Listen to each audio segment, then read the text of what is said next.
অন্নপূর্ণা যোজনার টাকা যারাই পেয়েছেন, সে জুন মাসে হোক বা জুলাই মাসে বা 2 মাসে যদি আপনি পেয়ে থাকেন, তাহলে কিন্তু আপনার আবার নতুন করে ডকুমেন্টস ভেরিফিকেশন হচ্ছে।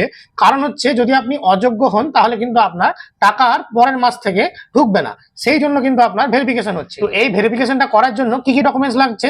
1 নম্বর হচ্ছে আপনার ফর্ম ফিল আপ করার পর আপনার যে অ্যাপ্লিকেশন আইডি যেটা ছিল, এই আইডি সমেত যে একটা ফর্ম আপনার দিয়েছিল একটা কপি, এই কপিটা আপনার লাগবে।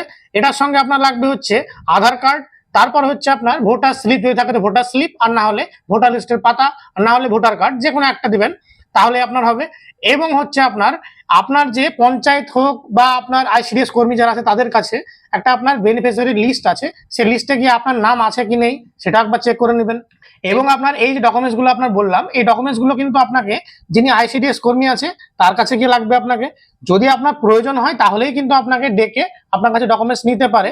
অনেক জায়গাতে কিন্তু এখন এরকম টাইপের ভেরিফিকেশন হচ্ছে, যারাই টাকা পেয়েছেন তাদেরই কিন্তু ভেরিফিকেশন হচ্ছে। তো এই ভিডিওটা যদি আপনার কাছে ইনফরমেটিভ মনে হয় তাহলে আপনার বন্ধু বান্ধব এবং পরিবারের মধ্যে ভিডিওটাকে শেয়ার করে দেবেন।